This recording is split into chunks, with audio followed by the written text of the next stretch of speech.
All right, Boogie Woogie, we are live.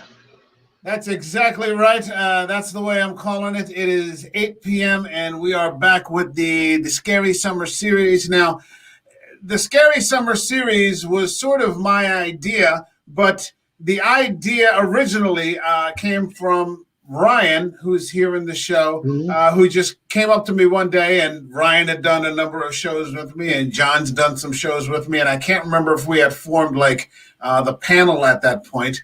But he said, "Hey, why don't we cover Jaws?" And I was just like, "Fuck yeah, why wouldn't you want to cover Jaws?" But then I sort of got the idea, there are so many good horror movies out there that are based in like a summertime kind of theme. And we've already covered one. This will be the second Spielberg movie that we've covered. The first one was Jurassic Park. Again, another summer movie. But as Ryan was saying, well, let's not get into it too soon. I've got Ryan and I've got John here with me again today. Are you guys ready to go? Let's go. Boogie, woogie, woogie. Yeah.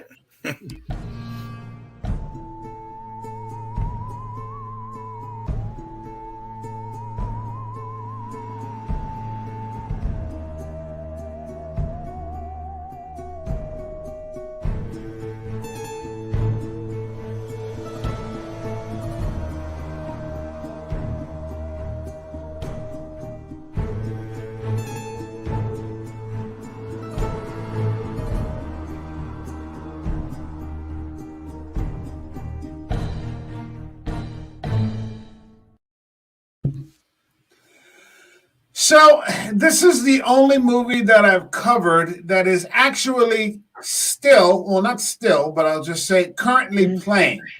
30 minutes ago at the Bryn Mawr Film Institute outside Philadelphia, Jaws began a 7:30 feature. To this day, 46 years later, it is still playing in the theaters. And, wow. That hasn't happened with any movie that I've covered. I think this is episode 36, if, excluding Scary Summer maybe, or something shitty, upwards of 40 to 48 movies. The only one that I've covered that is actually still playing in the theater. So, that's kind of cool. It's definitely, Ryan was with me, with your brother, Paul, John, about 4 or 5 years ago when we saw it for the 40th anniversary in the local theaters, and it was just a great time. I had never seen it in the big theater. I had not seen this movie until the early 90s. For some reason, it just got past. Yeah, it just got past. It just got past me, and we were all living together in that house in Smithville, and somebody said, "Hey, let's just watch Jaws." And I'm like, I've never gotten around to it. And the minute I said that, everybody was like, "Yeah, we're watching Jaws." And I was 20. That was 20 years ago, 30 years ago, and I'm still, Ryan and I just screened it a few days ago. Still holds up. See, it's funny because I was telling Mike this the other night. I avoided this movie for years. I saw it. I think the first time I saw it by mistake, like as a kid, and like my mom was watching it or something, and I saw the scene where Alex Kintner gets eaten, and that was the first time I had ever seen a kid die in a movie, and it freaked me out so much. I didn't watch it for years. I avoided the movie. I made it a point to avoid this movie, and I think the first time I had seen parts of it. I saw Quint get eaten and all that stuff, but I think I never saw it completely all the way through till we saw it for the 40th anniversary. That screening. I was finally like, okay, I got to watch this because it's an American institution. I mean, it's ranked everywhere you look as one of the best films ever made.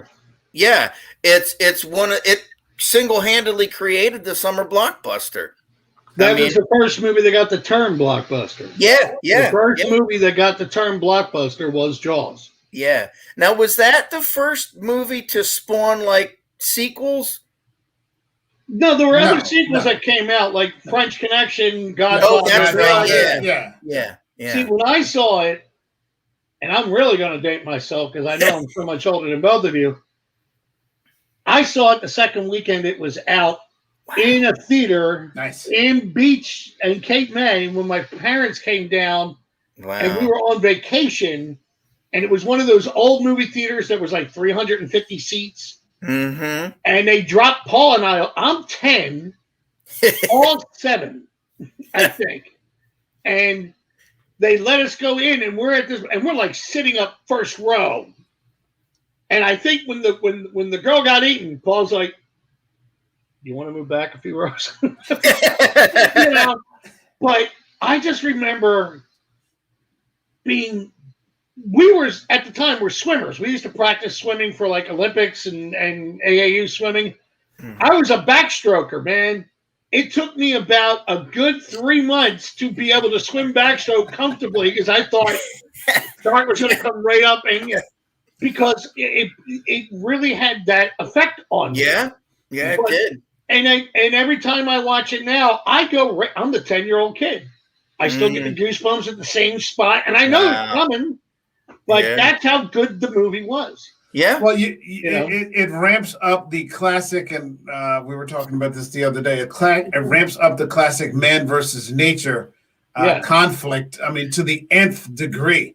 I mean, to a nightmarish degree. I mean, we've seen tons of movies with man versus nature, and whether it's wolves or natural disasters and storms, and movies like Twister and things like this. But this is just, it's horrifying. But it's horrifying because one of the what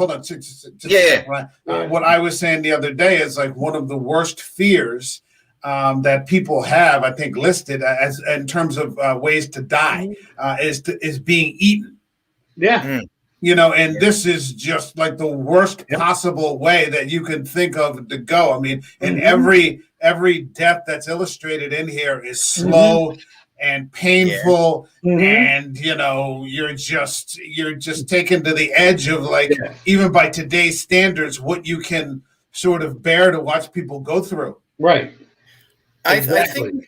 I think you could argue too that, and I was saying this the other night, that I mean, again, this is arguable, that Bruce, I'm going to call him Bruce because that's the shark's name, that Bruce really isn't an antagonist. It's an animal just acting on its own instinct, doing what it does. Well, I want to get into that. I want to kick that can down the road for a minute, 'cause that's definitely one of the things I want to get into. Yeah.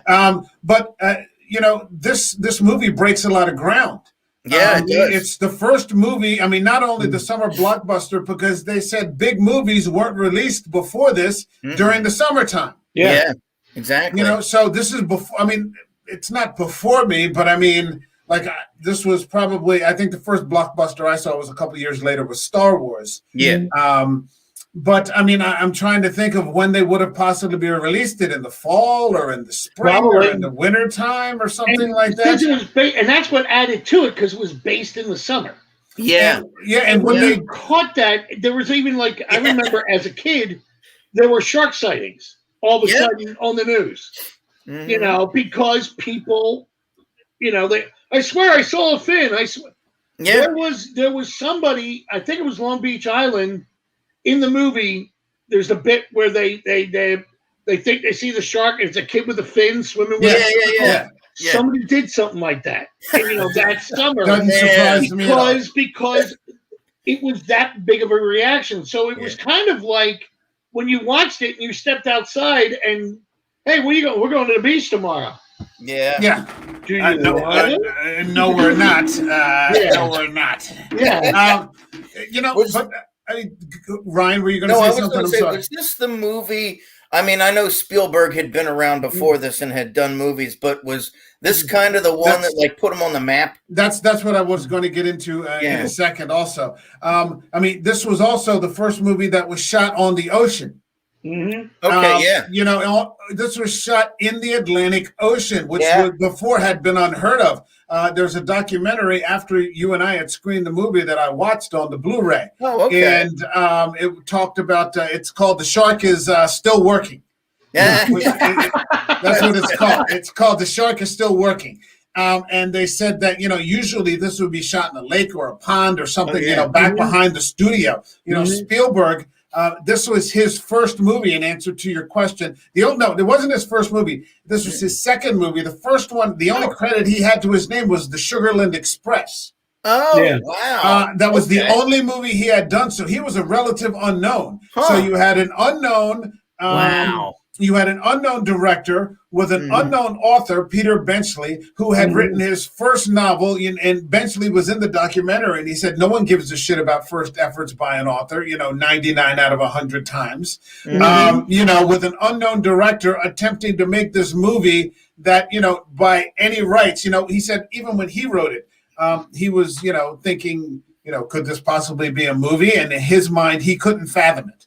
But Spielberg had this vision for, you know, what he thought could be a fantastic movie. And when he released it, it was 2 years after The Exorcist.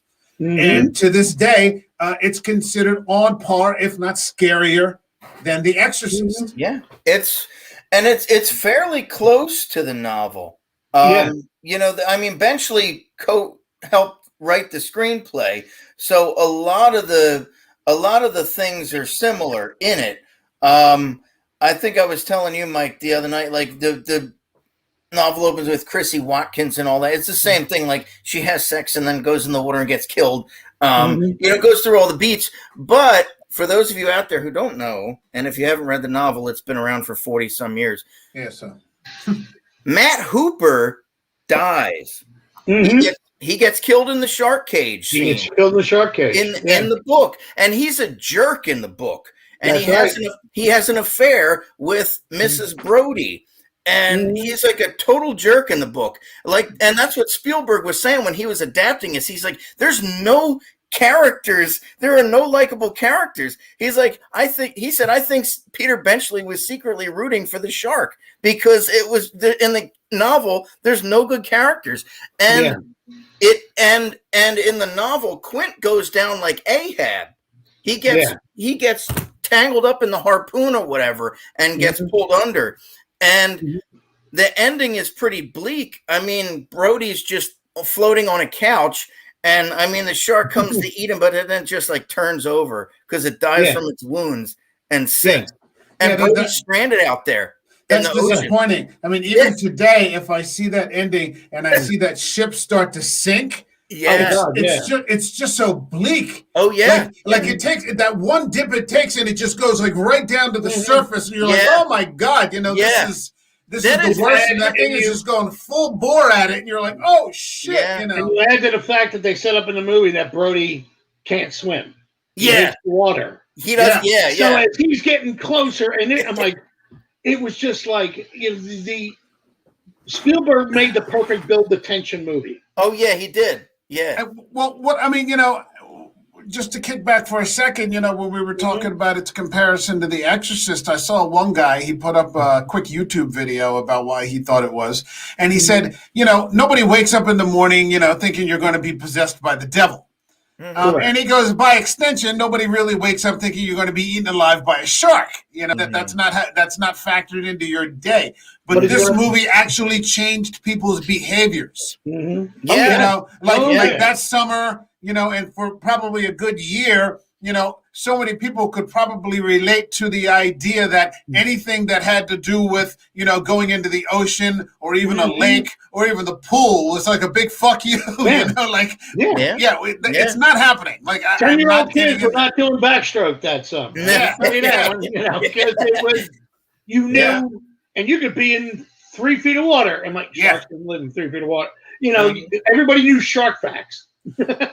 Now, I guess that was pretty at the time, and I was thinking about this. This is kind of similar to the discussion we had with Jurassic Park as far as the science at the time.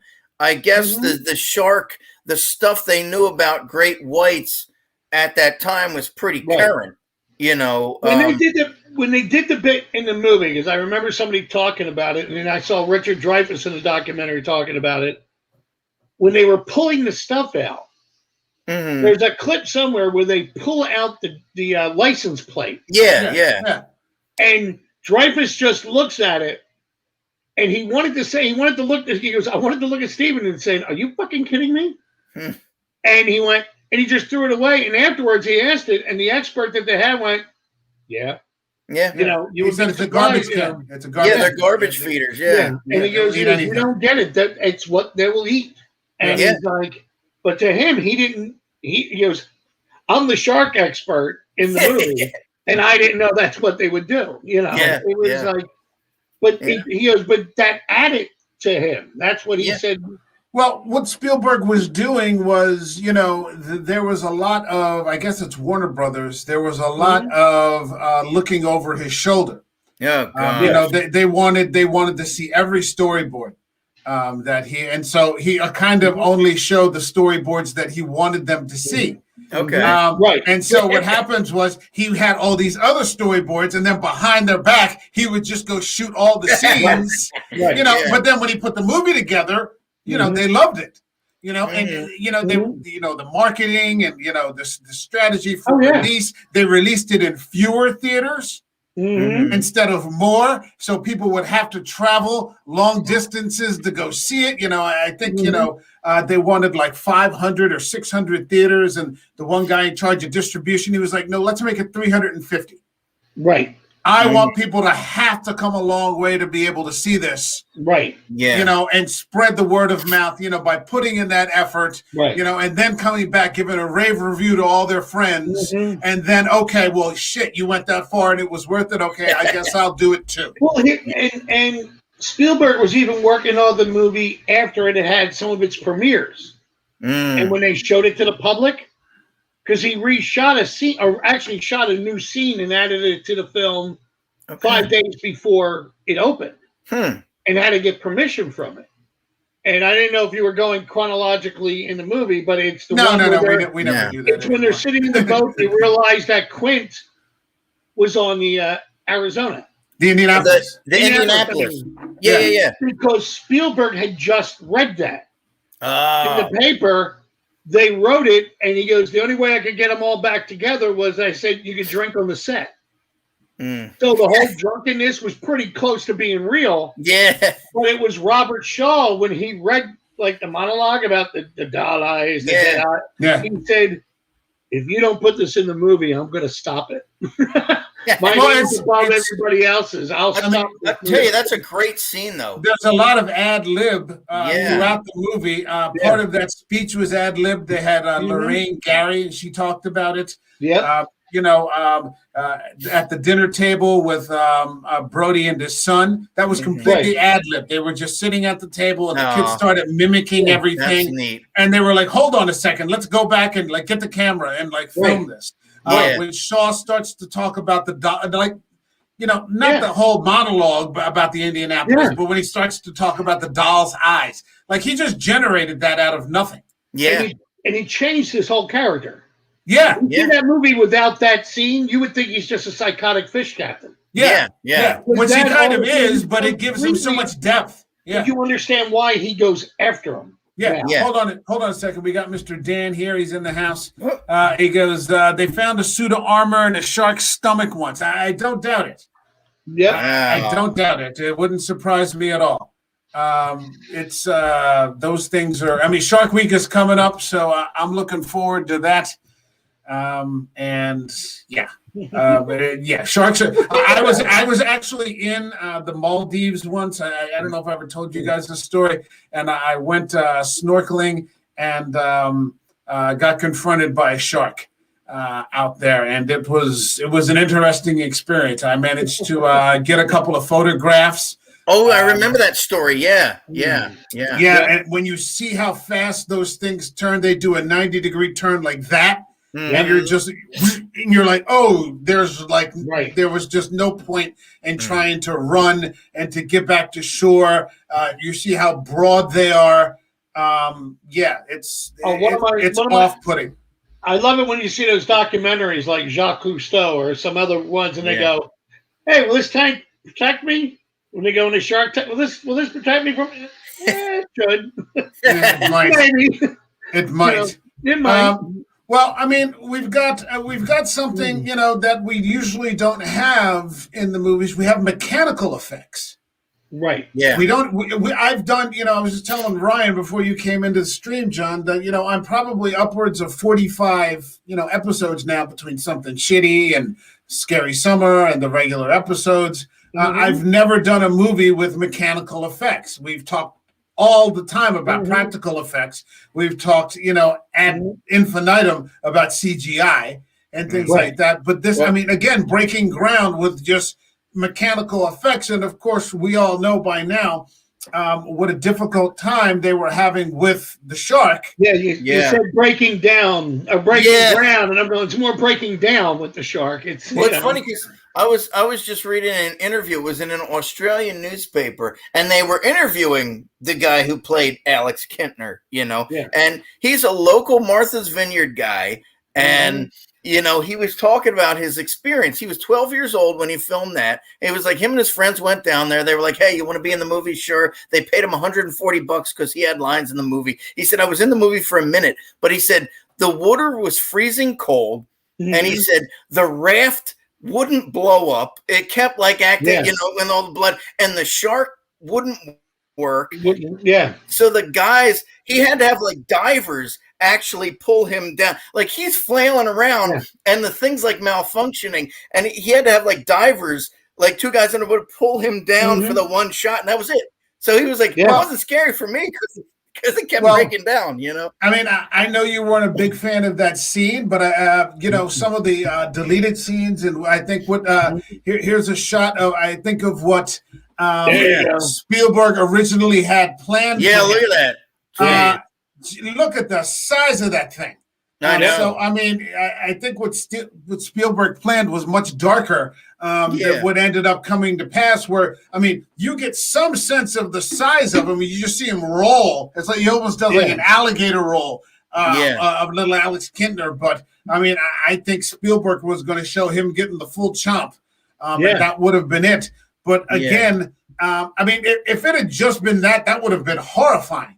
But again, it's been said, ad infinitum, ad nauseum, that the fact that it didn't work, made the film work. So the shark not working made the shark work. It's still, but you know what though? They still, everybody. I think part of that goes. The reason it works too is on part of the actors. They made it work. They made it. They acted like it was a real shark. It wasn't, and there are a couple scenes, not too many, where you can tell it looks fake. But for the most part, they did an awesome job acting alongside the shark that really wasn't that scary and kept breaking down. I mean, Yeah. When Roy Schneider stands up after throwing the chum, and the first time you see Bruce, and that look on his face when he stands up, because everybody talks about the line, "We're going to need a bigger boat." That look that hit his face of pure, fuck, because you just saw what it is. That to me always gets me. Always gets me. When we were in the theater and he said it, like people just started cheering. They cheered that line. It's probably the most quoted line in the movie, and up to that most misquoted. People quote it and misquote it all the time, and I'm going, man, you can't lose. You got the most quoted line and the most misquoted line. It's the same one. And I think because that's the first time that we really see Bruce up close, you only catch glimpses of him, in the fin and then like little things here and there. And like Quint's like, oh, it's a 25-footer and all that. But it's only when his head pops up when he's chumming the water that you're like, oh. And I mean, that's you realize what you're up against. And this little tiny boat. I mean, it's it's a shit boat. It's just a shit boat. It's a little fishing boat. they had the guy on there who was in charge of creating the shark, and he said that he did all this research, and he said a large shark was probably considered about 12 feet, and so his idea was just to double that. Okay. It was very simple. He goes, "Oh, a large shark is 12 feet. Okay, let's go times 2." So you're creating just a monster. Yeah. Just some Leviathan. Now, you had mentioned earlier that you didn't feel that the shark was the antagonist. It could be argued that, yeah. I would argue that the shark is the antagonist, but the real villains, I think it's a separation because the shark is clearly what they're up against. Yeah. At the same time, I think that the actual villains are Larry Vaughn. Oh, yeah. Larry Vaughn. And the medical examiner. Now, I think that the real villains of the movie are politics, local politics, and greed. Yeah, exactly. Larry Vaughn can't see past seasonals, the summer season. That's the thing. He to doesn't save care. People's lives. Yeah. He doesn't care. I mean, I don't think it's that he doesn't care. I think he just can't see past it because, he gives that confession at the end when he ends up signing on the form for quit that his kids were on the beach too. Oh, that's true. Yeah. He's not knowingly putting people in harm, but he's a villain because he just can't see past making money. Yeah. Yeah. He doesn't see it. He doesn't see the danger. He can only see that everybody's either going to yell at him or he's not going to get reelected or the town's going to suffer for the summer. Rather than money. Yeah, rather than, oh shit, 2 people have already died, which he's lied about. And again, he's the classic, bureaucrat, skeptical guy. He doesn't believe it until he actually sees it.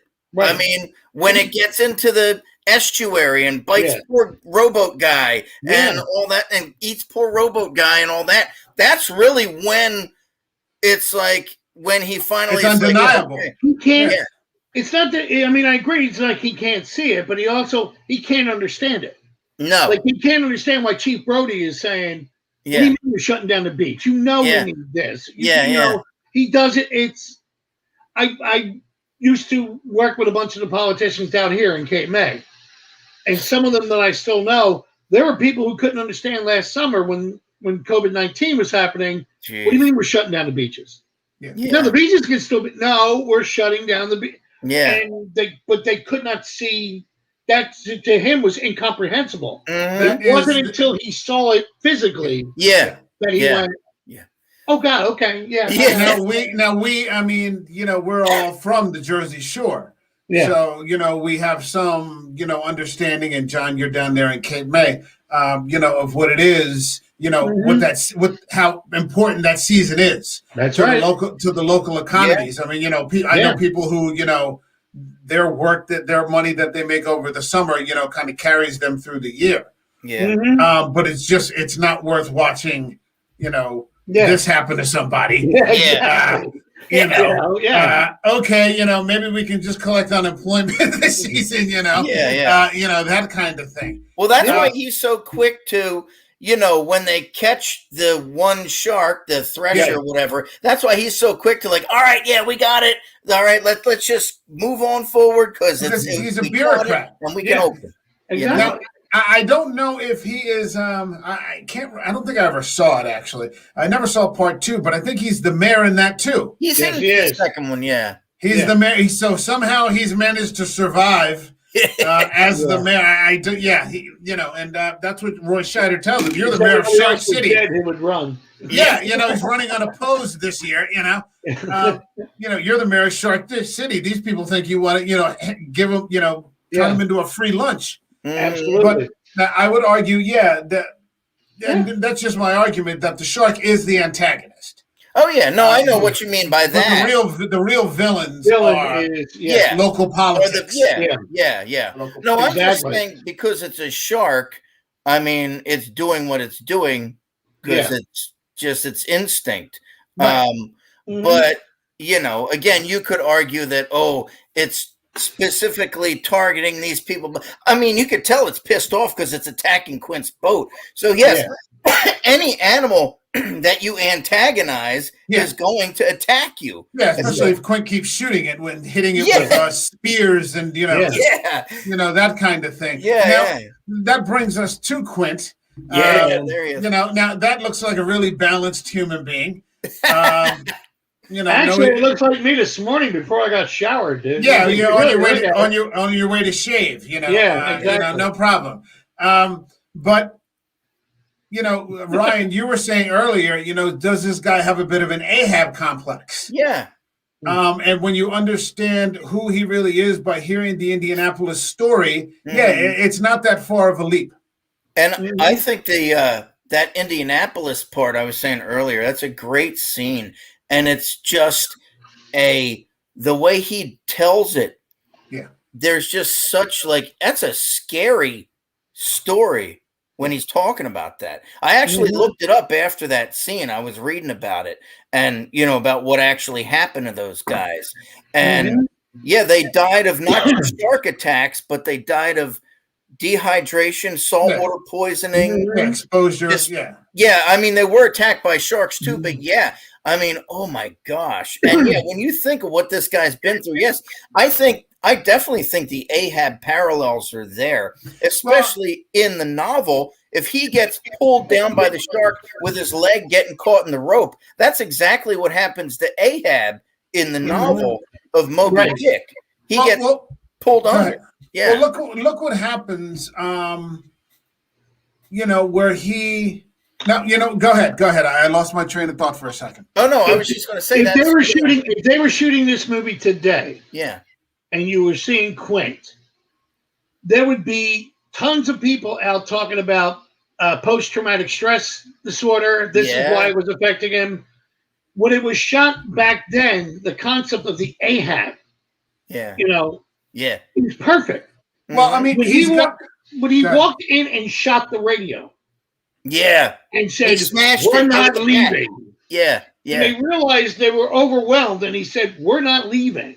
Mm-hmm. I'm like, in my head, even at 10 years old, he's going down with the ship and taking everybody with him. Well, he said that. You remember, if you notice, he said, no life jacket for me. Yeah. He'll never put one on again. He said, I'll never put one on again. That's it. And Mike, you and I were talking about, what was that moment where he realized he was out I was just going to get into that. But first, I wanted to say, in relation to the Ahab thing, he even names his boat the Orca. Yeah. Which is, the arch enemy of sharks. It's the only thing that the Orca is really the only sea animal that can kill a shark. Oh, really? They kill great whites. Huh. They are the apex predators of the sea. Many people consider it to be sharks, but it's not. It's the orca, the killer whales. So he's even named his ship, as the apex predator of the sea, and the only thing that can kill sharks, probably in some sort of twisted way to avenge, what has happened to him for 30 years. But coming back to what you were saying.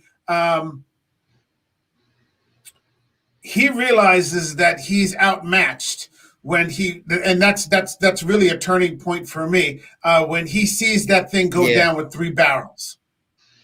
Oh, when that's right. He sees that shark goes down with 3 barrels. He finally realizes that he's outmatched. Yeah. And I don't blame him in this way. And I don't necessarily, it's reckless what he does, but what he's done, it seems, is this and only this for 30 plus years. And so if you talk to anyone in any particular line of work or anything that has done that and only that for 30 years, most people develop an impression that they've seen just about everything. Right. Yeah. So he thinks that no matter, even though this shark is, a 25-footer and 3 tons, he has 30 years of experience and knows exactly what it takes. He's more of an expert than Hooper. Yeah. Right. Because there's this competitive sort of male thing to see like who's the alpha in the group. And usually it's it's Quint without Quint even trying really most of the time. Yeah. You know, they try to Brody tries to compete because he's the chief of police, but he's a nervous wreck because he can't swim. Yeah. So then you've got Hooper on top of that, who's the scientific expert, but he's kind of an egghead. Yeah. So he has no physicality to back it up. And then you've got Quint, who has 30 years of experience, is used to killing these things, is a World War II veteran, suffered under the Indianapolis. It's going to take a hell of a lot to get his pulse to start racing. Well, and that's why it's interesting, too, and it's ironic, his boat being named Orca, he ends up getting eaten by Bruce. And also, that's, it's kind of, because of the whole Indianapolis incident, it's kind of ironic that, too, he did actually, he survived that, but he still ended up getting eaten by a shark. So, did he survive? It just kind of kicked the can down the road. The Sharks claimed him in the end, but it took a very particular type of shark. Exactly. And in that particular moment, I think that's the turning point when he realizes he's got to turn that ship around and get them back to land. Because until that moment, he really did believe in his heart. I think that he knew exactly what to do, and he was going to get them safely out of there because they were panicking, but he wasn't. But once he sees that thing go down, he understands how. But by then it's too late. Right. He's done too much damage has been done to the ship. So I mean, it's just. So basically, the shark killed the orca. Essentially, until that shitty Richard Harris movie came out about 4 years later with Bo Derek and. I only saw the very, very beginning. I think when the orca ate somebody, but that was it. I just remember he eats Bo Derek. He eats Bo Derek. Well, and that's the thing. You think about how many. I'm letting that joke go. You think about how many copycat movies followed this, and how many? Well, obviously the inevitable parody is going to come, but I mean, but how many knockoff like shark movies this spawned? There was a movie called Grizzly that came out in 1977. Yeah, and it was about a giant. Oh my God! Grizzlies don't grow this size. It's like the alligator. I think there was one alligator. Alligator. On the poster, it says what was it? Jaws are not only found in the ocean. Oh, geez. That was the tagline of the movie, and it was almost pound for pound. No joke. I said it. Yeah, Jaws, but it was a giant grizzly bear. Wow. And that's, like Alligator. That was the same kind of thing. All those movies. Hell, and then they got really creative with Sharknado. But, Wait, I think there was a movie about piranhas. Yeah, Piranhas. Yeah. Piranhas. That was supposed to be a spoof of Jaws. Oh, yeah, that was. Yeah, the original. Wasn't it? Yeah, the original was, but people took it very seriously. Yeah, that's... Well, that's when they did one like about 10 years ago, 12 years ago. Piranha 3D. Dreyfuss is in it, and he gets killed. Yeah, in the very beginning. They tried to bring him in the first movie as that character getting killed, as in the Piranha, and Richard Dreyfuss went, no. He should have.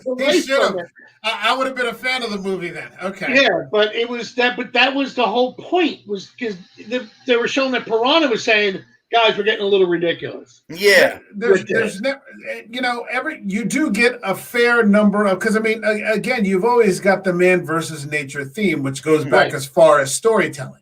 Right. When people will tell stories verbally. Yeah. There are a number of solid man versus nature type films out there. There's one with Anthony Hopkins and Alec Baldwin, The Edge. Yeah. Oh yeah, with the bear. With the bear. There's another one with Liam Neeson called The Gray.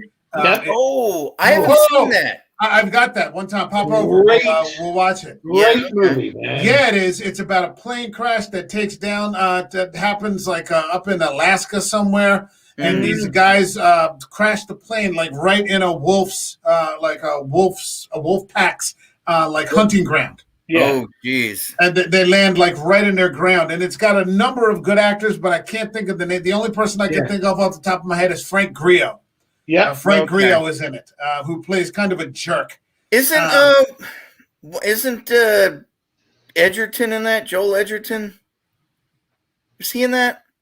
I thought he was in one of those. I'm thinking of a different movie then. Dermot Mulroney is in it. Oh, yes. Dermot Mulroney. Okay. Dermot Mulroney. That's a fantastic movie.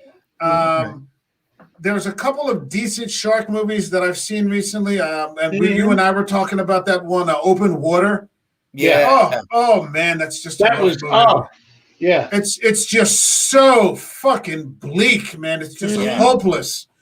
What's scary about it is that that's actually a true story. People were left behind, and they went back the next morning realizing they left those people out there, and they just never saw them again. Wow. That's awful. Yeah. There's a couple of the girl on what was the one? The girl who had The Shallows. The Shallows. That's a pretty good movie too. Yeah. Oh, I don't know. That's a pretty good movie. It's on Amazon. I think you should be able to find it. That's a really good one. That was something I stumbled on by accident, and all of a sudden I'm like, dude, you got to go to work. Yeah, hold on. Because it was really pulling you in. Yeah. Okay. And it was like, when it was over, I was like, why did I miss this? Why didn't I check this out earlier? Well, I mean, there's a natural aversion, I think, to shark movies at this point. That you think you're going to get, sold a shit burger, to quote Major League. And most of the time you are. I mean, right. You got what was that really bad one with LL Cool J? Deep Blue Sea. Deep Blue Sea. About that last night, yeah. Rod and I were talking about that last night because we were saying there's one black guy dies in Underwater, and Rod said, well, the black guy always dies in in the horror movie. But we were saying that I think LL is the first black man to ever make it all the way to the end of a horror movie and not die. Well, Night of the Living Dead. That doesn't he die? Yeah, but he dies at the end. That's the thing. He dies at the end. They were saying with LL Cool J, he makes it to the end of the movie and lives. Yeah. The guy at the end of the Night of the Living Dead gets killed. Does he? Look at the thing. The actor with Kurt Russell. Oh, they're sitting at the fire. Keith David. Yeah, because they don't know if they're dead or who's the alien. If they're the thing or not. So you don't know if he's dead. Yeah, I don't want to get into that, Gordy. I know. It's a quagmire. Jesus Christ. Can I bring up something that you guys mentioned last night? Unless you have another topic. We're kind of done with the movie. Talk about it goes back to also imagination. Mm-hmm. When Bruce broke, for lack of a better term, and they were coming up with all these ideas to really still give the movie. Spielberg tapped right into everybody's imagination on it. And you got to give credit also to John Williams. Oh, I wanted to talk about that. Yeah. That's a great point. He's the only person I know who makes a French horn scary. Yeah. Notes in the beginning were, and it got you. It pulls you in. His music, all imagination. His music is fantastic. Mm-hmm. I've never heard a John Williams score that I didn't like. I mean, the movies aside, his music is almost. I always think of it this way: his music is a character in the movie. Agree. It's an accompaniment. Yeah. It's always in every movie he does. Indiana Jones, all the Star Wars movies, Harry Potter.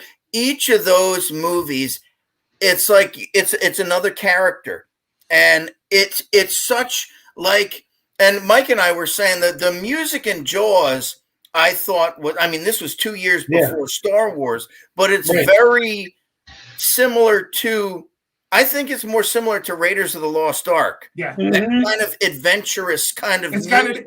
He switches in the last 15 minutes, just when things are starting to go awful. and Quint is trying to get back to shore. Yeah. Right before that happens, the score completely flips into like some sort of adventure. Yeah. And like Roy Scheider is just Roy Scheider, they're chasing him, and Roy Scheider is just like stunned, but he's like smiling, because it's so fucking cool what they're doing. Like for just a moment, he forgets to be scared. Yeah. And he takes like the audience with him in that. Yeah. You forget to be scared for a minute. And this, it goes back to. I'm sorry, it goes back to my original thing. Where we're talking about imagination. Yes. You made a comment last night, Mike. Not to talk about what you said last night, but you were talking about using CGI. Well, you were talking about using CGI, especially, and everything else. Mm-hmm. I have always believed that a good imagination is better than any CGI. Oh yeah. And with this movie, you really had to add to it. Yeah. I mean, when Richard Dreyfuss goes underwater and he's looking on the ship, and all of a sudden the head pops out. Yeah, Ben Gardner's head. Boom, and the music comes in, and I remember being in the movie theater screaming. Well, that pretty much, as a 10-year-old screaming at the top of my lungs, going. And I think that was also. I think it could be argued that this movie, that Spielberg invented the jump scare with that scene. I'd give it that. With the head pop, with Ben Gardner's head, and the minute Jaws pops out when he's chumming the water, those jump scares, I think that's where jump scares began. I think that I'm going to disagree with you a little bit, but I see your point. I think that belongs to Hitchcock. Oh, okay. When he comes, and it's my favorite scene in the whole movie, when Norman Bates comes out of that room to stab Martin Balsam. Oh, yeah. And I love watching Martin Balsam get stabbed because it's Martin Balsam and he's just fucking annoying. I've never been happier to watch somebody get stabbed and fall down a flight of stairs in my life. But you can tell the directors of the 70s understood Hitchcock. Yeah, I mean, when we did the episode, this movie, there's a lot of Hitchcockian build up the tension moments. Hitchcock is the father of the thriller, and I think too this you see some of Spielberg's later themes that he uses in some of his movies, and I was thinking of this when we were watching it, and then we were talking about it tonight. That scene with Roy Scheider and his son. Spielberg loves kids. He's always got kids in his movies, and there's always moments in them between like the parent or some kind of parent figure and the kids kind of interacting and stuff like that. You can definitely see that in a lot of his work. And and my favorite scene in this movie, and I love it because it brings, I always think it's funny, is that scene where all those fishermen go out and nobody knows what the hell they're doing. They're each other. They're throwing dynamite. It's hilarious. They got dogs. They're all, the Richard Dreyfuss frenzy. When Richard Dreyfuss asks the question and they say, "Oh yeah, it's 3 people," and he turns around and says, "They're all gonna die." I love that. I mean, that whole scene's great. Yeah. Absolutely. It's got, and I think that it's good that Spielberg is giving us that kind of levity, because we've just seen a kid die, and then he's giving us this kind of a little bit breathing room, time to laugh about it a little bit, to have to laugh and at these inept fishermen who are just going for broke out there. It's so disorganized. Actually, the scene on the boat before they start talking about the shark attack. Yeah, we were talking about. I got this scar. I got. It's very funny. Oh yeah. Especially when he goes, "Oh, Sarah Rosen, she broke my heart." But that's 3 guys trying to play. Can you top this? Yeah. Stephen Brody's going, I got a bullet wound. That's nice. Brody's so out of place. It's great. Oh God, You're talking about a director whose body of work, and I was talking to somebody last week about Big Fish. Yeah. And she was saying that, the guest was at the time, this girl Jocelyn was saying that she doesn't like Spielberg because she's not necessarily a fan of sci-fi. But I mean, it's a young person at the time on the show. The body of work is so much broader, so much more broad. Yeah, he's not than just that. sci-fi. No. But I mean, this is the second time I've talked about Spielberg. First time was Jurassic Park a couple of weeks ago. But I mean, my favorite Spielberg movie is Munich. Right. I love that. I think that's a perfect masterpiece. Just phenomenal. Well, I think he's definitely gotten more mature in his work as he's gotten older, just with the subject matter. Like I remember seeing Schindler's List in the theater. We had to watch it for a history class. They took us on a trip in 11th grade, and we sat there and watched it. And What's more of a horror movie than that? Yeah. But I remember, though, after that, Spielberg saying he wouldn't, in reference to the indie movies, he would never portray Nazis as these buffoonish, clownish villains after doing Schindler's List, because it was such a personal movie to him and all that kind of stuff. And this was his heritage and all that kind of stuff. And he said he would never, ever. That's why in Crystal Skull, they're Russian, because he said he will never make the Nazis to be these buffoonish clowns and stuff like that, But yeah, I mean, he's had some hits or misses in his career. I mean, we can ignore Hook, but no, but it's, he's. I'll tell you what, though, he's still, I think, at the top of his game, though. Really, I mean, I don't know. What's his last work? What's his last body of? What's he done recently? Yeah. He's been producing some stuff. The last movie he was nominated for an Academy Award was Lincoln. Okay. Oh, that wasn't great. That was a fantastic movie. And he is what they would genuinely call it. It's an over, like as Mike would say, a term used ad nauseum. But it's true. He's the true storyteller. Oh, yeah, he is. He could take the characters and introduce them to everybody and bring you along. Yeah. And boom. It's almost like a writer. If you look at Stephen King, which we talked about, or other type of writers, they bring you in with all these different characters. Spielberg's not afraid of that. Okay, so he just story. Yeah, he just did West Side Story this year. And on that note, okay.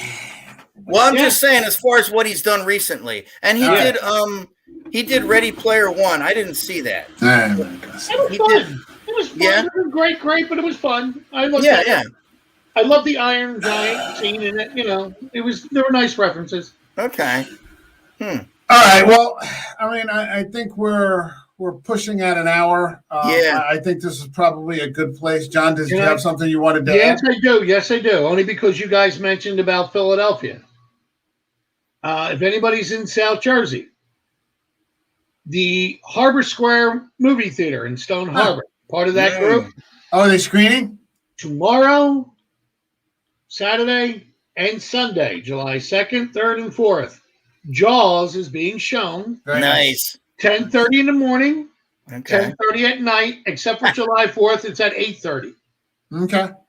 One of the things that I always miss out on, especially when a movie like that, because I remember also the big screen. Yeah. To see it on.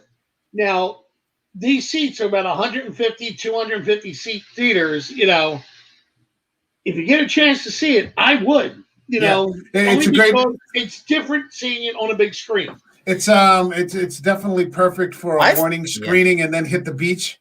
I think there's been places that have actually shown it on the beach. Oh yeah, like places. Could you imagine watching that movie on the beach? Well, no, I've seen it on Drive. I had a friend of mine saw it on drive-in theater, very large screen. But you saw it in a lake, sitting in an inner tube. Yeah, yeah. Those were the seats. You were in an inner tube, and you just sat there, and all the inner tubes were tied down, and you just went out there and jumped in your inner tube, and you just sat there and watched Jaws. Cool. I think that's there's so many different formats. Yeah. All right. I think we're gonna wrap it up here. I want to thank both of you for Ryan for the idea, but both of you for being here and covering this fantastic movie that just all right. isn't going anywhere anytime soon. And we'll be back. Real quick note: let's be glad that Spielberg shot down the idea of a reboot or a remake or whatever that crap was. He said, "Over my dead body." So No way. They're actually rebooting The Exorcist. I see. I heard that. In today's society, Satan's probably just going to be misunderstood. Yeah. So thanks to both of you. Shaming. Yeah, we'll be back. Yeah, exactly. We'll be back on Monday with a new episode of Something Shitty This Way Comes, where we cover Revenge of the Sith. And then we'll be back later in the week. I think we're going to start a new specialty line of Hammer movies. I think we're going to start the Hammer Time sub-thread, so that's going to be good. So we'll have more announcements as we develop that. Thanks to both of you once again. Stick around after the outro, and all right, all the best, everybody. If you see this video, like it, and if you think it's worthy, subscribe to the channel. Take care. Cool. All right.